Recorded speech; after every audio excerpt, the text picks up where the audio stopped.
दोस्तों, अनुविदा चैनल में आप सभी का स्वागत है। आज का हमारा टॉपिक है यण संधि, जो कि स्वर संधि का ही एक प्रकार है। यण संधि को पहचानने के लिए मैंने यहाँ पे कुछ नियम लिखे हुए हैं। पहले मैं वो नियम पढ़ देती हूँ। क्या है? पहला नियम है य, व और र। इसका अर्थ है यण संधि में य, व और र को सबसे ज्यादा इम्पोर्टेंस दिया जाता है। य, व और र के पहले आधा शब्द आता है तो वो यण संधि होगा। किसी भी शब्द में अगर य है उसके पहले अगर कोई आधा शब्द आया हुआ है, व है उसके पहले कोई आधा शब्द आया हुआ है, र के पहले अगर कोई आधा शब्द आया हुआ है, तो इसका मतलब वो कौन सी संधि है? यण संधि है। दूसरा जो हमारा रूल है, इसमें पहले शब्द के अंतिम वर्ण की, यानी पहला शब्द क्या है हमारा, यहाँ पर समझो हमने पहला कोई शब्द लिखा और उसका जो अंतिम वर्ण होगा, वैसे भी हम लोग संधि में देखते हैं पहले शब्द का अंतिम वर्ण और दूसरे शब्द का पहला वर्ण, इन्हीं दोनों को सबसे ज्यादा इम्पोर्टेंस है। तो यहाँ पर इस संधि में ये है कि अगर इसमें पहले शब्द के अंतिम वर्ण की जगह नया वर्ण आ जाता है, यहाँ पर जो पहला शब्द होगा, पहले शब्द का जो अंतिम वर्ण होगा, उस अंतिम वर्ण में परिवर्तन होगा, ना कि इन दोनों के मिलने से कोई परिवर्तन होगा। अभी तक हमने दीर्घ संधि में, वृद्धि संधि में और गुण संधि में ये देखा कि पहले शब्द का अंतिम वर्ण और दूसरे शब्द का पहला वर्ण, इन दोनों के मेल से जो परिवर्तन होता था, उस परिवर्तन के कारण उस शब्द में परिवर्तन होता था। लेकिन यण संधि उन तीनों से अलग है। यण संधि में जो भी परिवर्तन होगा वो पहले शब्द के अंतिम वर्ण में परिवर्तन होगा, ना कि इन दोनों के मेल से होगा। इन दोनों के मेल से कुछ भी परिवर्तन नहीं होने वाला है। जो भी परिवर्तन होगा पहले शब्द के अंतिम वर्ण में परिवर्तन होगा। अब इसके कुछ रूल भी दिए हुए हैं यहाँ पर। ई या ई, यानी जो पहला शब्द है हमारा, उसका अगर कोई अंतिम वर्ण ई आता है और उसके साथ में जो दूसरा शब्द है उसमें कोई भी स्वर आता है, कोई भी स्वर का अर्थ है ई अगर है यहाँ पर, तो यहाँ पर भी ई आएगा, ऐसा नहीं है। सजातीय स्वर नहीं चाहिए, सजातीय स्वर नहीं चाहिए यहाँ पर। अगर समझिए यहाँ पर ई है तो यहाँ पर भी ई आए तो वो रॉन्ग हो जाएगा हमारा। यहाँ पर ई है तो ई के अलावा कोई भी स्वर अगर यहाँ पर आ जाता है तो ये जो ई है यहाँ का ई, इसकी जगह पर आधा य, मैंने य को इस तरह से लिखा है हलंत डाल के, तो हलंत डाल के लिखा हुआ है, इसका मतलब ये हमारा क्या है? आधा य है। तो अगर समझिए पहले शब्द के अंतिम वर्ण में ई या बड़ी ई आती है और उसके साथ कोई भी स्वर है, तो इस ई की जगह पर क्या आ जाएगा? आधा य आ जाएगा। उसी तरह से उ के साथ में अगर कोई दूसरा स्वर है तो उ की जगह पर क्या हो जाएगा? आधा व हो जाएगा। री की जगह, री के साथ में अगर कोई दूसरा स्वर आया हुआ है तो री की जगह पर आधा र हो जाएगा। इसका एग्जाम्पल हम एक देखते हैं। पहले यहाँ पर मैंने दो एग्जाम्पल लिखे हुए हैं, देखते हैं कि इस एग्जाम्पल में ये सारे रूल्स फिट होते हैं कि नहीं होते हैं। पहला जो हमारा एग्जाम्पल है प्रतिधन एक, हमें पता है इसका जो शब्द बनेगा प्रत्येक होगा, लेकिन वो किस तरह से बना, उसको बनाने के लिए पहले हमें क्या करना होगा? इसके हर एक वर्ण को हमको तोड़ना होगा। देखते हैं कैसे। प्र है, प्र को वैसे ही लिख देते हैं। हमें पहले शब्द का अंतिम वर्ण और दूसरे शब्द का पहला वर्ण, इनसे हमें काम है। तो यहाँ पर हम देखते हैं कि प्र हमने वैसे ही लिख दिया। त पर ई की जो मात्रा है, यानी जो स्वर लगा हुआ है ई, उसको हम निकाल देंगे तो ये त आधा हो जाएगा और हमारी ये छोटी ई की मात्रा है, इसलिए यहाँ पर छोटी ई आ जाएगी।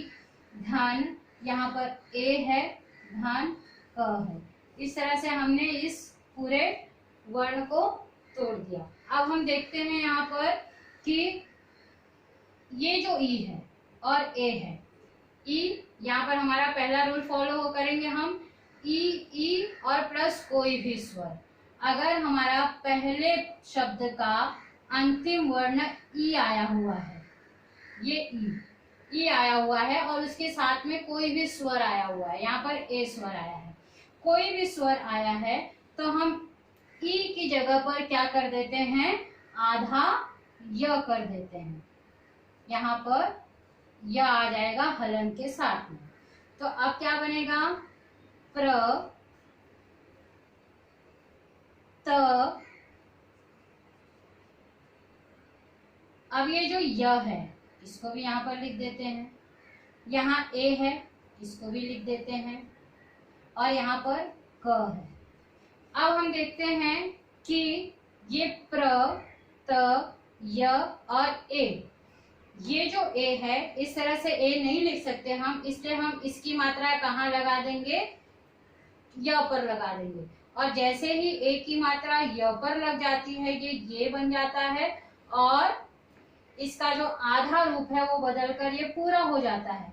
लेकिन यहाँ पर हम देख रहे हैं जो त है वो अभी भी आधा है, तो हम प्र त को आधा, अगर कोई भी अक्षर आधा है तो हम उसको इस तरह से लिखाते हैं और यहाँ पर ये आ गया हमारा और यहाँ पर क्या बचा, क बचा, प्रत्यय।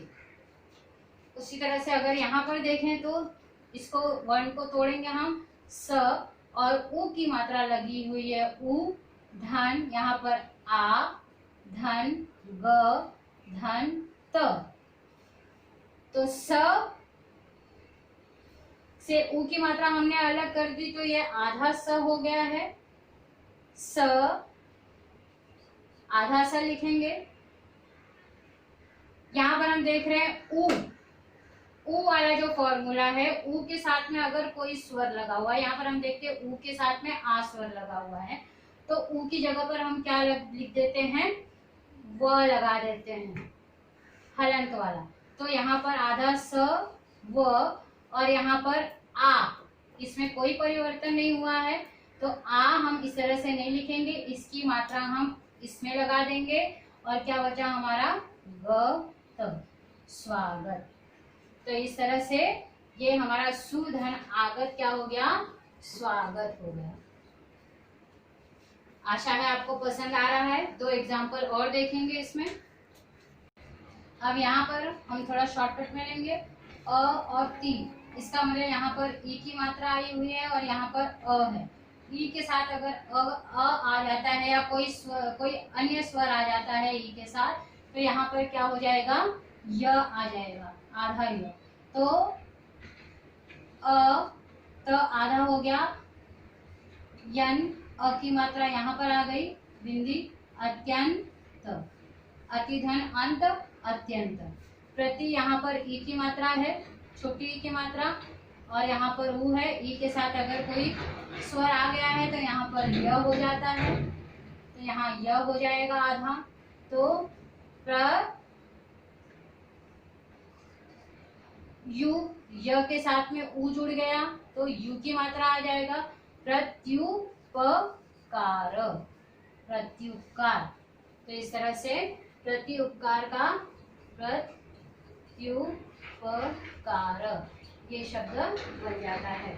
तो इस तरह से सिर्फ आपको संधि में, अभी तक के एक्सपीरियंस में मैंने देखा कि संधि में हमें सिर्फ ये जो रूल हैं, इन रूल्स को याद करना है। अगर हम ये रूल फॉलो करते हैं, जितने भी मैंने एग्जांपल दिए देखिए उसमें सारे यही अपने रूल फॉलो हुए हैं। तो अगर हम ये रूल फॉलो करते हैं तो हमें संधि पहचानना बहुत ही इजी हो जाता है, संधि विच्छेद करना इजी हो जाता है। तो आप लोगों से यही विनती है मेरी कि पहले आप रूल्स को फॉलो कीजिए। अगर रूल समझ में आ गया आपको, यहाँ पर बहुत अच्छी तरह से हमने बताया है रूल्स को, अगर ये रूल्स आप याद कर लेते हैं, इसको फॉलो करते हैं या बार बार ऐसे शब्दों की प्रैक्टिस करते हैं इस रूल के हिसाब से, तो आपको यण संधि या कोई भी संधि पहचानना बहुत ही आसान हो जाएगा। आशा है आपको ये वीडियो पसंद आएगी। अगर वीडियो पसंद आती है तो दोस्तों के साथ शेयर कीजिए, इसे लाइक कीजिए, आपके जो भी कमेंट्स है वो कमेंट्स दीजिए। मिलते हैं अगले वीडियो में, तब तक के लिए धन्यवाद।